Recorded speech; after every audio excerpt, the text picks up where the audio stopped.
নমস্কার, আমি পঙ্কজ বিশ্বাস এবং আপনারা দেখছেন পলিটিক্যাল ডেইলি। আজকের পর্বে আমরা পেয়ে গেছি রাজনৈতিক বিশ্লেষক অরিত্র চক্রবর্তীকে। বিভিন্ন বিষয়ে কথা হবে, কিন্তু এখন যেটা সবচেয়ে বেশি চর্চায় মমতা বন্দ্যোপাধ্যায়ের দিল্লি সফর। হঠাৎ করে শুনানি পিছিয়ে যাওয়া, তার একদিন আগে মমতা বন্দ্যোপাধ্যায় হঠাৎ করেই উত্তেজিত হয়ে যাওয়া। সেখানে অনেক মানুষ গিয়েছিলেন, দিল্লি পুলিশ সেখানে নিরাপত্তার কারণে হোক বা যে কোনো কারণেই হোক পৌঁছেছিল, কোনো অসভ্যতা করেনি। তা সত্ত্বেও মমতা বন্দ্যোপাধ্যায় যেভাবে উত্তেজিত হয়ে গেলেন এবং কার্যত শাড়ি তুলে দেখিয়ে দিলেন, রাজ্য রাজনীতিতে কেন দেশের রাজনীতিতে এই ঘটনা বিরল। মুখ্যমন্ত্রীর এই ধরনের আচরণ, সরাসরি দাদাকে জিজ্ঞেস করব, দাদা মুখ্যমন্ত্রী গেলেন এবং এই ধরনের আচরণ করলেন, একজন বাঙালি হিসেবে, রাজনৈতিক বিশ্লেষক হিসেবে কি বলবেন?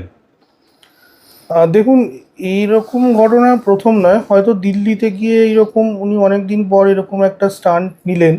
তো উনি হয়তো মানে আপনাদের মনে থাকবে, অনেক দিন আগেই উনি বলেছিলেন যে এই 2026-এর ইলেকশনটা হয়ে যাওয়ার পর উনি একটু দিল্লির দিকে নজর দেবেন, একটু দেশ ভ্রমণ করবেন। আমার মনে হয় সেই রকম একটা স্ট্র্যাটেজি উনি এখন থেকেই ক্রিয়েট করছেন।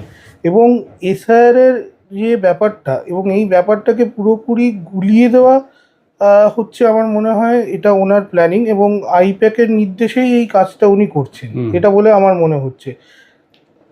এবার তিনি বলছেন যে এসআইআর এর বিরোধিতা করার জন্য তিনি দিল্লিতে যাবেন।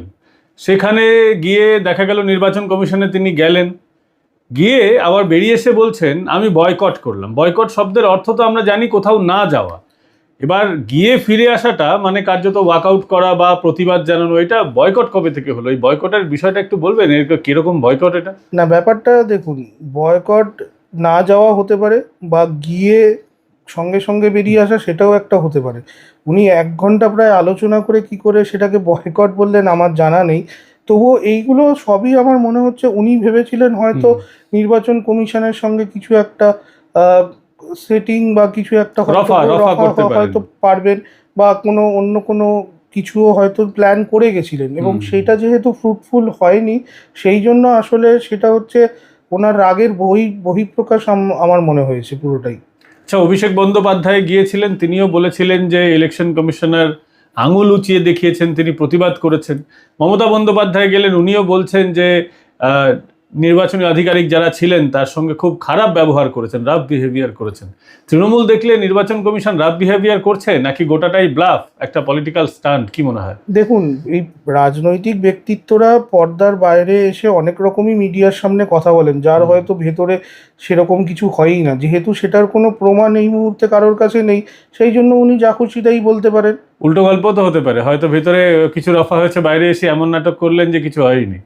না, সেরকম হয়েছে বলে আমার মনে হয় না। যদিও নির্বাচন কমিশনের এই এসআইআর প্রক্রিয়াটা যেরকমভাবে ওয়েস্ট বেঙ্গলে হচ্ছে, সেক্ষেত্রে একটা জিনিস মানে মানতে হবে, সেটা হচ্ছে কিছু মানুষ কিন্তু রিয়েলি সাফার করছে, মানে সেটা যার কারণেই হোক। এবং টিএমসি যেটা বোঝাবার চেষ্টা করছে যে ইসিআই বিজেপির নির্দেশে কাজ করছে। দেখুন, এসআইআরটা বিজেপির জন্যও হচ্ছে না, এসআইআরটা টিএমসির জন্যও হচ্ছে না, এটা হচ্ছে দেশের জন্য। এবং এটা একটা আমাদের যে ভোটার লিস্ট, সেটাকে শুদ্ধিকরণের একটা প্রক্রিয়া মাত্র। এবং সেটা শুধুমাত্র পশ্চিমবঙ্গে হচ্ছে সেটাও না। কিন্তু ইলেকশন কমিশন যখন এই কাজটা পশ্চিমবঙ্গের জন্য করেছেন এবং পশ্চিমবঙ্গের যে নেগেটিভ রাজনীতি, সেখানে ওনাদের এই জিনিসগুলো মাথায় রাখা উচিত ছিল। এবং আপনি দেখবেন যে কোনো ঘটনায় আপনি যত একজনকে স্কোপ দিয়ে যাবেন, সে কিন্তু একটা সময় পর পেয়ে বসবে। আজকে এই যে ধরুন 4 জন আধিকারিকের নামে যে এফআইআর করার নির্দেশ নির্বাচন কমিশন দিয়েছিল, সেটা নিয়ে এত টালমাটাল, এত চিঠি লেখালেখি, এই জিনিসটা না করে প্রথমেই যদি নির্বাচন কমিশন সুপ্রিম কোর্টে গিয়ে বলতো যে এখানকার আধিকারিকরা আমাদের কথা মানছে না, যতক্ষণ না এই এফআইআর হবে আমরা এফআইআর করব না, আমার মনে হয় সেইটা একটা ভালো স্টেপ হতো। আচ্ছা, ইলেকশন কমিশনের নামে তো এত কথা হচ্ছে, ইলেকশন কমিশন কার্যত মানুষকে হয়রানি করছে, বিভিন্ন জায়গায় অভিযোগ, এটা সত্যি যে হয়রানি হচ্ছে। কিন্তু আমরা গিয়ে দেখতে পাচ্ছি যে ইআরও যারা নিচুতলার কর্মী, তারা তো ম্যাক্সিমাম হচ্ছেন রাজ্যের স্টাফ, রাজ্যের কথা মতো চলেন। এবং বিডিওরা, এসডিওরা এরা কিভাবে কাজ করেন, ডিএমরা কিভাবে কাজ করেন, পশ্চিমবঙ্গের মানুষের কাছে তো অজানা নয়। বিজেপি তো অভিযোগ করছে যে যারা ইলেকশন কমিশনের মধ্যে রাজ্যের মেকানিজমের রাজ্যের অফিসাররা রয়েছেন, স্টেট মেশিনারি, স্টেট মেকানিজম, তারাই মানুষকে হয়রান করছে, তারাই ইচ্ছাকৃতভাবে হিন্দুদেরকে নোটিশ দিয়েছে। আমরা সকলে আজকে জানি যে আধার কার্ড যদি দেওয়া হয় বা যে কোনো একটা কার্ড দেওয়া হলে সবকিছুর সাথে তো এখন লিঙ্ক হয়ে গেছে, ফলে একটা কার্ড দিলে সমস্ত কার্ডগুলোকে ট্রেস করা যায়। তা সত্ত্বেও দেখা গেল যে বহু মানুষকে ইচ্ছাকৃতভাবে ডাকা হয়েছে, কারণ কার্ডগুলো তো ট্রেস করলেই তো বোঝা যেত যে এর বাবার মায়ের নাম কি। তা সত্ত্বেও ডাকা হচ্ছে, আবার বলা হচ্ছে নথি জমা দাও। এটা কি ইচ্ছাকৃত স্টেট মেশিনারি করছে আপনার মনে হয়? না দেখুন, নথি জমা দিতে বলা হচ্ছে, প্রথমত যে যে সেগমেন্টগুলোতে এদেরকে ডাকা হচ্ছে সেগুলো আপনাকে বুঝতে হবে।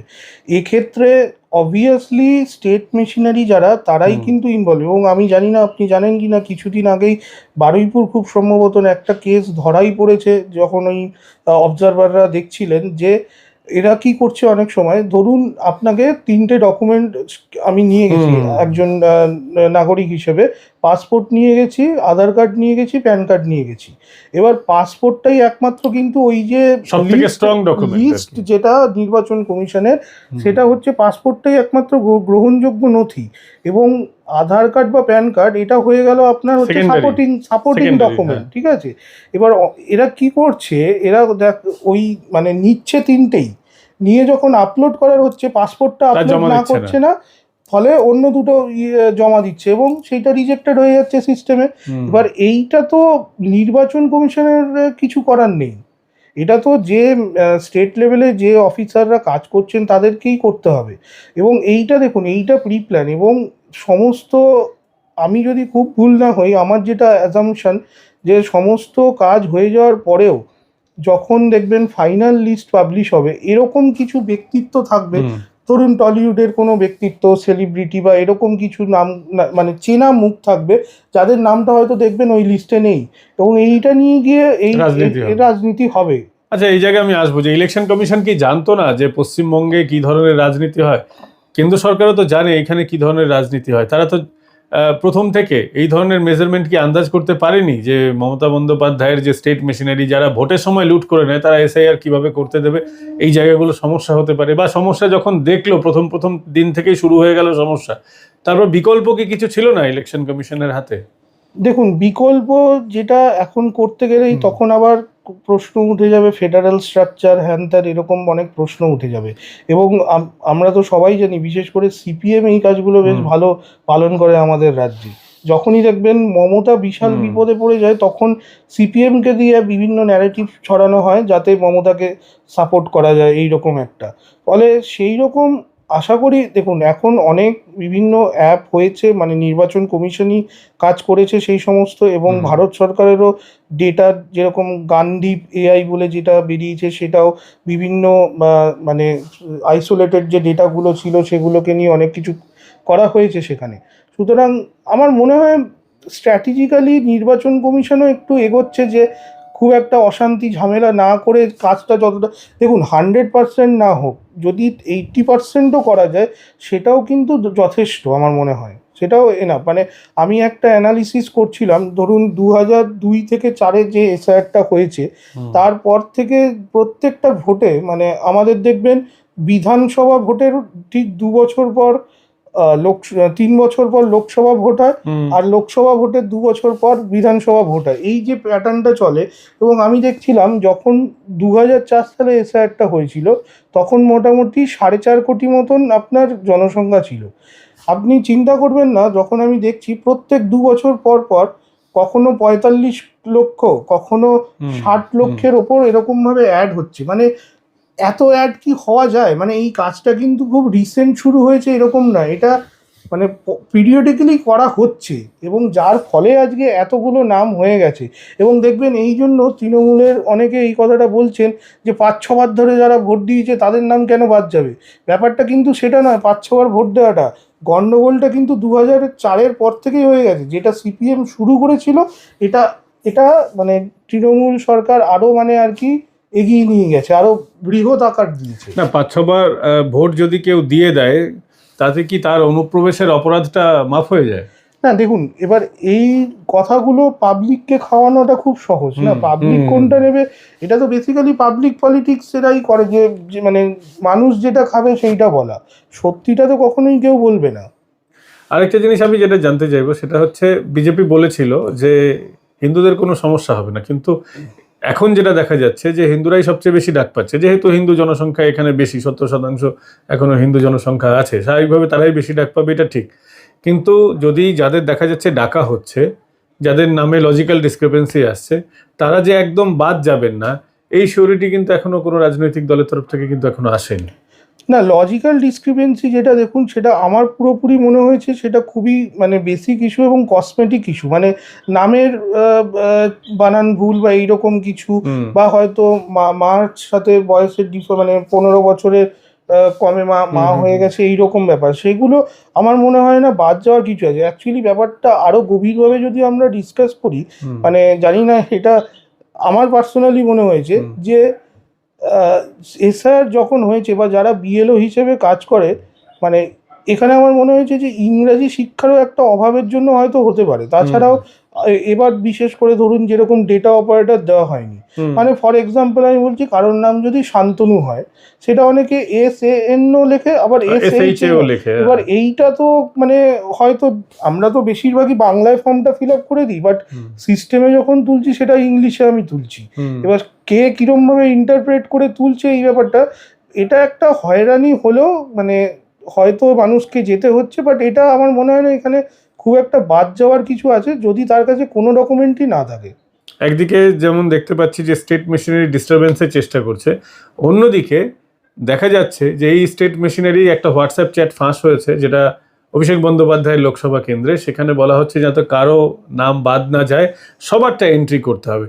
তো এই যে দ্বিচারিতা, দুরকম আচরণ, এটা নিয়ে কি বলবেন? না, এটা ক্ষেত্র বিশেষে, মানে যেখানে আর কি ধরুন সংখ্যালঘু ভোটার বেশি, সেই সমস্ত লোকালিটিতে ওদের একরকম ট্রিটমেন্ট, যেখানে ধরুন হিন্দু ভোটার বেশি সেখানে ওদের একরকম ট্রিটমেন্ট।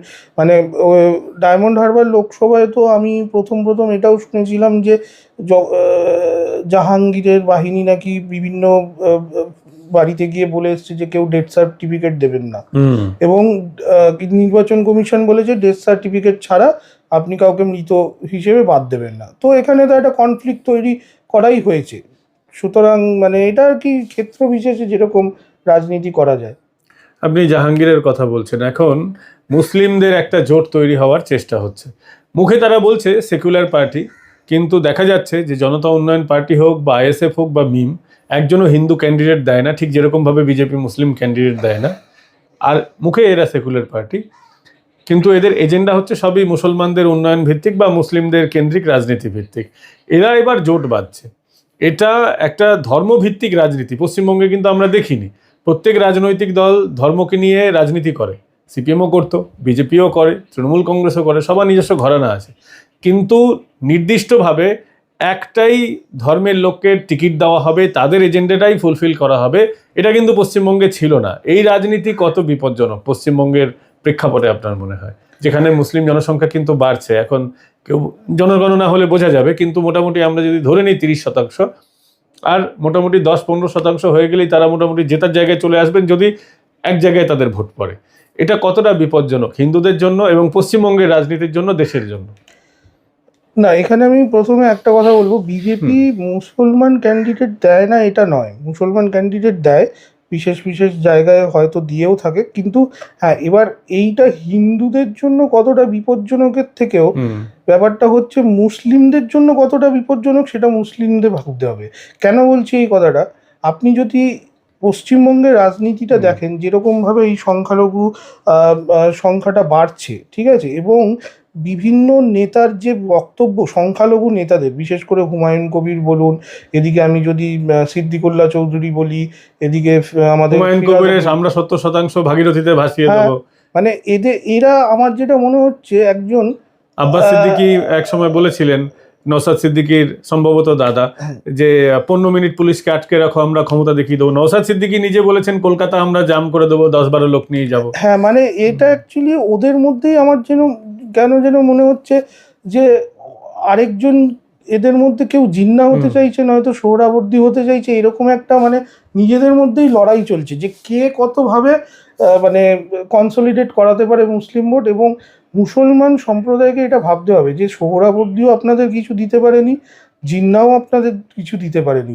না, জিন্না দিতে পারেনি, কিন্তু জিন্না একটা বাংলাদেশ তৈরি করতে পেরেছিল, পাকিস্তান তৈরি করতে সেইটার পেরেছিল। অবস্থা কি সেটা তো মুসলমান ভাইরা দেখতেই পাচ্ছেন। সুতরাং তারা নিশ্চয়ই চাইবেন না এরকম কোনো আবার ঘটনা ঘটে ওই গাজওয়াতি হিন্দকে আবার প্ররোচনা দেওয়ার।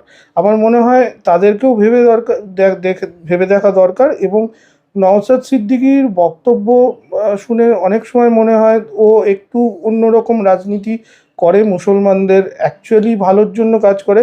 এবং ওকেও ডিসিশন নিতে হবে যে সেরকম হলে সিপিএম এর সাথে ও রাখবে কিনা নিজের রিলেশন, বা ওদের সাথে জোট করবে কিনা, বা এই জুপের জোটেও ও যাবে কিনা। কিন্তু আপনি যাদের কথা বললেন এদের তো মুখ মুখোশ দুরকম আলাদা। একদিকে বলছে জনতা উন্নয়ন পার্টি সবার জন্য পার্টি হবে, আমরা সবাইকে নিয়ে কাজ করব, আমরা সিপিএমকেও ডাকবো, আমরা কংগ্রেসকেও ডাকবো, সবাইকে ডাকবো। কিন্তু দিনের শেষে দেখা যাচ্ছে তাদের এজেন্ডা কিন্তু ওই মুসলমান ভিত্তিক।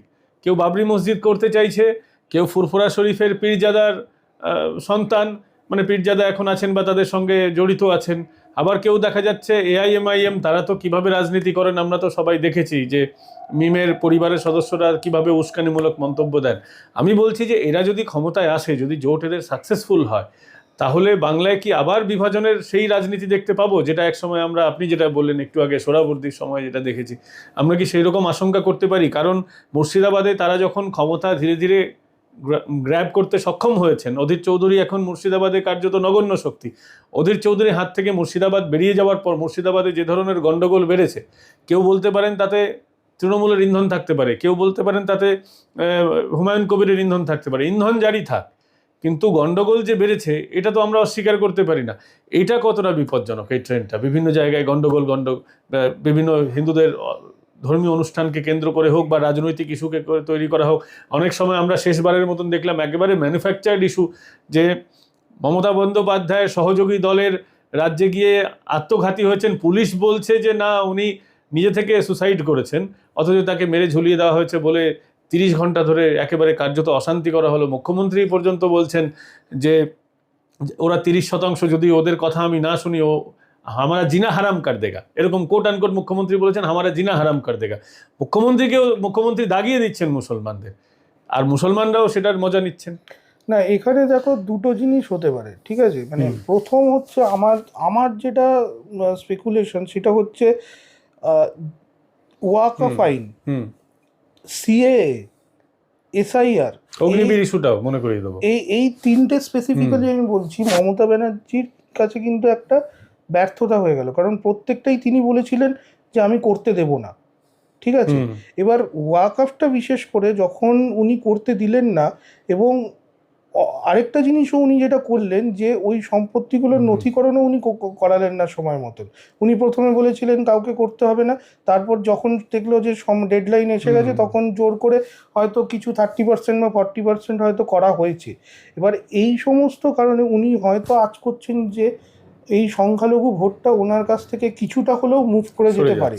এবার এইখানে আমার মনে হয় এটা মমতা ব্যানার্জির একটা রাজনীতি হতে পারে, যে যখন উনি দেখছেন এই ভোটটা ভাগ হলে কিন্তু ওনার হারার চান্স প্রবল, তো উনি হয়তো চাইছেন এখন যে হুমায়ুন কবিরের এই জোটটাকে দিয়ে কাজে লাগিয়ে পুরো মুসলিম ভোটটাকেই ওদিকে কনসলিডেট করিয়ে দিতে। এবং আমি যদি খুব ভুল না হই, হয়তো আপনারা দেখতেও পারেন কিছুদিনের মধ্যে উনি এই সংখ্যালঘুদের বেশি করে আক্রমণ করবেন এবং হিন্দুদের আরও কাছে টানতে চাইবেন, সেটাও একটা হতে পারে। মানে এটা এখন আমার অ্যাজাম্পশন, আগামী দিনে জানা যাবে। এবং এই জোটটারও কতটা ভবিষ্যৎ সেটা যতক্ষণ না ভোট ডিক্লিয়ার হচ্ছে এবং ক্যান্ডিডেট আমরা দেখতে পাচ্ছি ততক্ষণ ঠিক বোঝা যাচ্ছে না। কারণ এখন হয়তো জোট হচ্ছে, ভোটের আগে হয়তো আলাদাও হয়ে যেতে পারে। সুতরাং এইটা একটু আমাদের আরও অবজার্ভ করতে হবে যে এই সমীকরণটা কোন দিকে যাচ্ছে। বাংলার মানুষের একটা বড় অংশের অভিযোগ হচ্ছে বিজেপির নাকি তৃণমূলের সাথে সেটিং আছে না নেই, কি বলবেন আপনি? দেখুন, সেটিং নেই, তবে এটাও ঠিক মমতা ব্যানার্জির যে রাজনৈতিক কেরিয়ার, মমতা ব্যানার্জি আর কেজরিওয়াল কিন্তু এক নয়। মানে কেজরিওয়ালের ওই 10-15 বছর রাজনীতি এবং তাকে যেভাবে বিজেপি সরিয়ে দিয়েছে, অতটা ইজিলি মমতা ব্যানার্জিকেও যে সরানো যাবে সেই ব্যাপারটা নয়। এই জায়গাতে আমি আসবো, কেন নয় জানতে চাইবো। দেখুন, পশ্চিমবঙ্গে তো দীর্ঘ 50 বছর ধরে একটা নেগেটিভ রাজনীতির ট্রেন্ড চলেছে, সবসময় একটা বিরোধিতার ট্রেন্ড চলেছে। এবং Mamata Banerjee kind of ultra লেফটই আপনি বলতে পারেন, র্যাডিক্যাল লিডার এবং আলট্রা লেফট, মানে লেফটের যে বৈশিষ্ট্যগুলো ছিল সেগুলোকে আরও ক্যারি ফরওয়ার্ড করেছেন, ঠিক আছে। এবার সেই দিক থেকে আমার যেটা মনে হয় যে উনি যেরকমভাবে, এবং যেহেতু আমাদের দেশের পাশে এই বাংলাদেশ সীমান্ত এবং এত অনুপ্রবেশকারী রয়েছে, এখানে ইন্টারনালি যে কি হয়ে রয়েছে সেই ব্যাপারটা কিন্তু আমরা সাধারণ মানুষ নাও জানতে পারি, কিন্তু এখানে এতবার ধরুন এনআইএ এসছে, অজিত দোভাল এসছে, এনএসএ, এবং বিভিন্ন সময় আপনার এই কেন্দ্রীয় যে বাহিনী তারা এসছে, ওদের কাছে কিছু ইন্টারনাল ইনফরমেশন তো থাকবেই। আর আরেকটা কথা যেটা আমার স্ট্রাইক করলো এই প্রশ্নটাতে, যে আপনি দেখবেন মমতা ব্যানার্জি একটা কথা বলেছিলেন কিছুদিন আগে, যে আমি পুরো ভারত হিলিয়ে দেবো, এবং সেইটা কিন্তু একটা বিপজ্জনক হতে পারে। আমি জানি না সেই দিকে উনি কী ভাবনা চিন্তা করছেন। তো এবং ওনার এই সমস্ত জিনিসগুলো আছে, এবং যা যা ঘটনা ঘটছে, উনি মানে ক্ষমতার জন্য কিন্তু আমার মনে হয় অনেক কিছুই করতে পারেন। এই জায়গাটাতে আমি আসবো। কয়েকটা জিনিস বামেদের অভিযোগ ছিল, কিন্তু আমার বরাবরই স্ট্রাইক করে, আপনাকে কাছে পেয়েছি আমি জানার চেষ্টা করবো। সেটা হচ্ছে সিপিএমের নেতারা বলতো মমতা বন্দ্যোপাধ্যায়ের পেছনে আমেরিকার হাত আছে। ঠিক ভোটের পরেই 2011 ভোটের পরেই আমরা দেখতে পেয়েছিলাম হিলারি ক্লিন্টন সরাসরি কলকাতায় নেমেছিলেন। মমতা বন্দ্যোপাধ্যায় সেই সময় বিরোধী নেত্রী নন, সংসদে অর্থাৎ লোকসভার তিনি স্পিকার নন, বা লোকসভার তিনি সরকারি দলের মুখ্য সচেতক নন, তিনি একটা অঙ্গরাজ্যের মুখ্যমন্ত্রী। এরকম 30-36টা রাজ্যে মুখ্যমন্ত্রী আছে, অনেক রাজ্যে লেফটেন্যান্ট গভর্নর আছে যেখানে কেন্দ্রশাসিত অঞ্চল, তার স্ট্যাচারটা অনেক লো। তা সত্ত্বেও হিলারি ক্লিন্টন এসে দিল্লি না গিয়ে সরাসরি কলকাতায় ল্যান্ড করলেন। পরে উনি অনেকের সাথে দেখা সাক্ষাৎ করেছিলেন, এবং তারপরেও দেখা যায় মার্কিন যারা কনসুলেট জেনারেল হন তার সাথে মমতা বন্দ্যোপাধ্যায়ের দলের খুব সম্পর্ক ভালো। অন্যান্য দলের লোকেরা এই বিষয়গুলোকে এড়িয়ে যেতে চান, জিও পলিটিক্সের মধ্যে ঢোকেন না। এই বিষয়টাকে আপনি কিভাবে দেখেন? কোথাও কি সেই ইন্ধনটা আছে? কারণ আমরা শেখ হাসিনাকেও বলতে দেখেছি উত্তর পূর্বের কথা, কক্সবাজারে ওখানে ওদের একটা নেভাল বেস তৈরি করার কথা। আমরা দেখতে পাচ্ছি ওই নর্থ ইস্ট রিজনে ক্রিশ্চিয়ান পপুলেশন হঠাৎ করে বেড়ে যাচ্ছে। সরকার 500টা বিদেশি সংস্থার ওখানে টাকা পাঠানোর ব্যবস্থা বন্ধ করে দিল, যারা ব্যাপটিস্ট চার্চগুলোকে ফান্ডিং করছিল সেইগুলো ফরেন লাইসেন্স বাতিল করা হয়েছে। এই সবকটা বিষয় মিলিয়ে কি কোথাও মনে হচ্ছে মমতা বন্দ্যোপাধ্যায়ের কোনো একটা বৈদেশিক যোগ আছে, যেটা বারংবার বিজেপির অনেক নেতারা অভিযোগ তোলেন, সিপিএম তো প্রকাশ্যে বলেছে এর আগে বহুবার? দেখুন, এটাকে অস্বীকার করার কোনো জায়গা নেই, এবং সেই রকম যোগাযোগ থাকলেও থাকতে পারে। মানে আপনি যদি একটু পিছিয়ে যান, দেখবেন পাকিস্তানের একটা টক শোতেও মমতা ব্যানার্জির নাম উঠেছিল, যে আমাদের সাপোর্টে ওখানে কথা বলার জন্য মমতা ব্যানার্জি, অরুন্ধতী রয়, কংগ্রেস সরকার, এরা সব আছে, ঠিক আছে। এবং এরকম ধরুন অনেকের সাথেই হয়তো সেরকম কানেকশান থাকে। আপনি ভাবুন না, যে রাহুল গান্ধী যখন তিনি পার্টি প্রেসিডেন্টও ছিলেন না, মনমোহন সিং তখন মনে হয় প্রধানমন্ত্রী, তখন তো চায়নায় গিয়ে রাহুল গান্ধীও কি একটা চুক্তি করে সই করে দিয়ে এসছে। শুধু তাই না, কালকে এই জায়গায় আপনাকে মনে করাবো, রাহুল গান্ধী সংসদে দাঁড়িয়ে লোকসভার স্পিকারকে জোর করে কার্যত মুখ বন্ধ করানোর চেষ্টা করেছেন, এবং বলেছেন একটি বিতর্কিত বই, যেটা জেনারেল নারাবনে সেনাধ্যক্ষ ছিলেন, তিনি তাঁর একটা বই যেটা এখনও ছাড়পত্র পায়নি, ক্লিয়ারেন্স পায়নি, বইটা প্রকাশিত হবে কি না তার কোনো মাথার দিব্যি নেই। এবং নারাবনে সাহেবও এখন অবধি বলেননি যে রাহুল গান্ধী যে কথা বলছেন সেটা ঠিক। বিষয়টা হচ্ছে যে যেই সময় আমাদের চীনের সঙ্গে ঝামেলা হচ্ছে সেই সময় ভারত নাকি ব্যাকফুটে আছে, এবং সরকার নাকি সেনাধ্যক্ষ যেসব জিনিস চেয়েছিলেন সরকার সেটা করতে দেয়নি।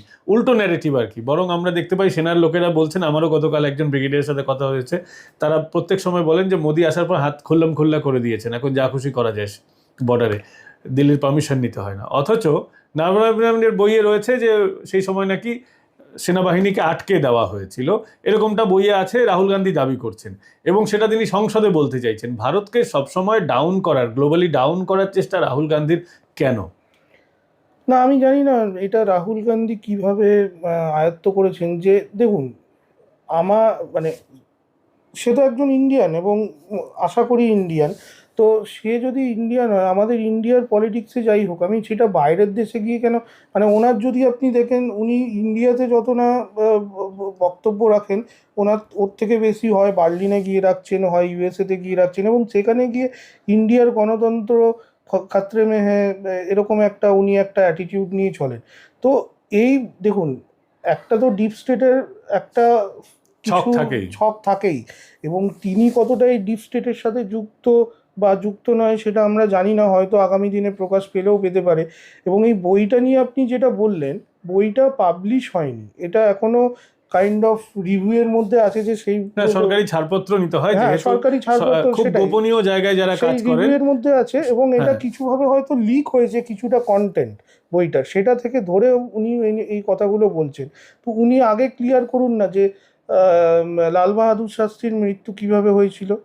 উনি আগে কথা বলুন না যে জওহরলাল নেহরুর সময় কি করে ইন্ডিয়ার, মানে বিশেষ করে এটা তো অ্যাকচুয়ালি ওই আকসাই চীনের ব্যাপারটা, যেটা চীনের মধ্যে চলে গেছিল, ওনার সেটা নিয়ে দাদুরা কথা। তো এটাকে কার্যত দান করে দিয়ে এসেছিলেন সেই সময়। সেইগুলোর উত্তর উনি, মানে আসলে উনি তো ইন্ডিয়ান পলিটিক্সটা সেরকম ভাবে জানেনও না, হিস্ট্রিটাও জানেন না, যখন যেটা মাথায় আসে ওটাই উনি বলে যান। এই জায়গায় আরেকটা জিনিস বলবো, যে রাহুল গান্ধীর আপনি কথা বললেন, অনেক নেতা তো আরো আছেন যারা এই সরকারকে সবসময় বিপদে ফেলার চেষ্টা করেন, তাদের রাজনীতির এটা পার্ট। কিন্তু মমতা বন্দ্যোপাধ্যায় যেভাবে দিল্লিতে গিয়ে কার্যত নাটক বলুন যাই বলুন প্রতিবাদ করলেন আর কি, সেটাকে আমরা দেখতে পাচ্ছি কাউন্টার বিজেপির তরফ থেকে কিন্তু খুব একটা সেটাকে পাত্তা দেওয়া হয়নি। এটা কেন? এটা তো মমতা বন্দ্যোপাধ্যায়ের দলের লোকেরা বলছেন যে দিদি একবারে দিল্লিতে গিয়ে খেলা দেখিয়ে এলেন। এই খেলা যদি উনি পরপর দেখান, বিজেপি কর্মীদের তো মনোবল ডাউন হতে পারে। না দেখুন, বিজেপি এই জন্যই ঢোকেনি, এটাও একটা স্ট্র্যাটেজিক প্ল্যান ওনার। আন্দোলন বা যাই হোক, উনি গেছেন ইসিআই এর জন্য, ইসিআই এর ওখানে আন্দোলন করতে বা ইসিআই এর সাথে কথা বলতে। যেহেতু ইলেকশন কমিশন অফ ইন্ডিয়া একটা স্বতন্ত্র সাংবিধানিক সংগঠন, সেখানে বিজেপির তো কিছু বলার নেই। দিল্লি পুলিশ তো অমিত শাহের আন্ডারে, যাকে মমতা হ্যাঁ, বন্দ্যোপাধ্যায় গালমন্দ করেন সকাল বিকাল। দিল্লি পুলিশ বেসিক্যালি ওই জায়গাটাকে কর্ডন করে রেখেছিল, যেহেতু অনেক হয়তো বাইরে থেকে লোক এসছে। এবং এটা নিয়ে আমার মনে হয় দিল্লি পুলিশ অলরেডি একটা প্রেস কনফারেন্সও করেছে। দিল্লি পুলিশ যে ওখানে গিয়ে কোনো ছানবিন করেছে বা কিছু সার্চ করেছে, এরকম কিন্তু কোনো প্রুফ টিএমসির কাছেও নেই, এবং দিল্লি পুলিশও সেটা বলেননি। দেখুন, রাজনীতিবিদরা রাজনীতি যে কোনো ঘটনা নিয়েই করবেন, এবার মানুষ কোনটাকে বিশ্বাস করবে বা মানুষ কোনটাকে বিশ্বাস করবেন, দ্যাটস আপ টু দেম। আরেকটা জিনিস বলবো, এই রাজ্যের পুলিশের তো একটা নির্দিষ্ট এলাকা থাকে। যদি থানার পুলিশ হয় তাহলে সেই থানা এলাকায় কমিশনারেটের র্যাঙ্কের অফিসাররা হলে কমিশনারেটের র্যাঙ্কের এই জায়গাতেই তদন্ত করতে পারেন। মমতা বন্দ্যোপাধ্যায় 22 জন পুলিশকে উড়িয়ে নিয়ে গেলেন, 2 কোটি টাকা খরচ করে, গোটা প্লেন ভাড়া করে নিয়ে গেলেন। এবং দিল্লিতে তারাও নাকি দেখা যাচ্ছে যে বিভিন্ন রকম সার্চ অপারেশন করবেন এরকম শোনা যাচ্ছে। এই বিষয়ে কি বলবেন? এ বিষয়ে আর কি বলবো, মানে আমার মাঝে মাঝে মনে হয় পশ্চিমবঙ্গের জন্য হয়তো আলাদা সংবিধান আছে। মানে ভারতের সংবিধানের থেকে পশ্চিমবঙ্গের সংবিধানটা আমার মনে হয় একটু আলাদা। এখন দেখা যাক সেটা স্বরাষ্ট্র দপ্তর বা স্বরাষ্ট্রমন্ত্রী সেটা নিয়ে কোনো স্টেপ নেন কিনা, বা এটা আদৌ লিগালি করা যায় কিনা সেটা অবশ্য আমার জানা নেই, আমাকে জানতে হবে। মানে এই গভর্নমেন্ট আমাদের লাস্ট এই 15 বছরে এত জিনিস দেখিয়েছে, কত জিনিস, যে মানে এই জিনিসগুলো দেখার পর হয়তো মানুষের কোশ্চেন হয়েছে এটা কি আদৌ সম্ভব। তারপর হয়তো মানুষ সংবিধান ঘাটা শুরু করেছে যে এইটা করলে এটা দেখে নিই তো এটা কি আদৌ পসিবল কিনা, মানে এইরকম একটা ব্যাপার। শেষ প্রশ্ন, এই পুলিশকে দিয়ে, যে পুলিশ দীঘার মঞ্চ থেকে স্পষ্টভাবে বলেছিল মমতা বন্দ্যোপাধ্যায়কে জেতাবো, আপনার মনে থাকবে নন্দীগ্রামে মহিলা পুলিশের একটা কর্মী সম্মেলন হয়েছিল সেখান থেকে, এবং পুলিশ যেভাবে নগ্নভাবে এখন মমতা বন্দ্যোপাধ্যায়কে সমর্থন করছে, এই পুলিশকে দিয়ে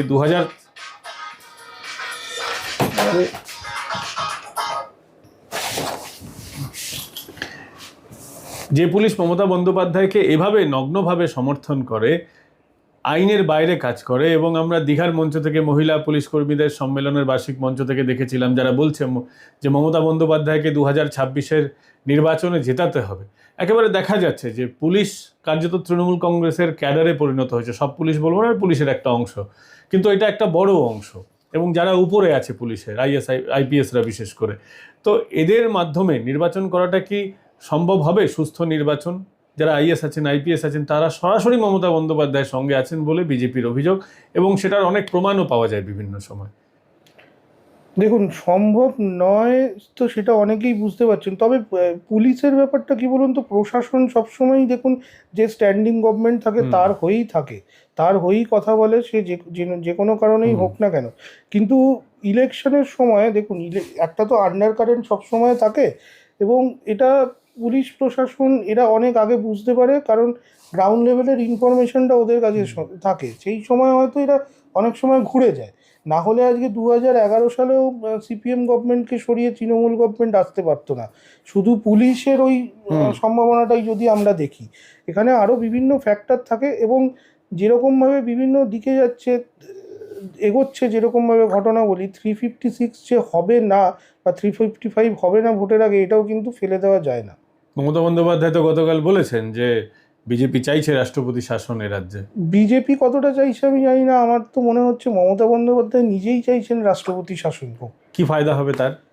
উনি চাইছেন যে সেন্টিমেন্টাল ব্যাকগ্রাউন্ডে উনি তাহলে হয়তো আরও বেশি অ্যাপিল করতে পারবেন মানুষের কাছে, কারণ এই এসআইআর এবং এই রিসেন্টলি যেটা আবারও বলছি ওয়াক অফ বা সিএ, এই সমস্ত জিনিসগুলো কিন্তু দেখিয়ে দিয়েছে যে মমতা ব্যানার্জির কাছ থেকে ভোট চলে যাচ্ছে। সুতরাং এটা নিয়ে মমতা ব্যানার্জি হয়তো আরো বেশি আগ্রহী হবেন যদি রাষ্ট্রপতি শাসন করা যায়।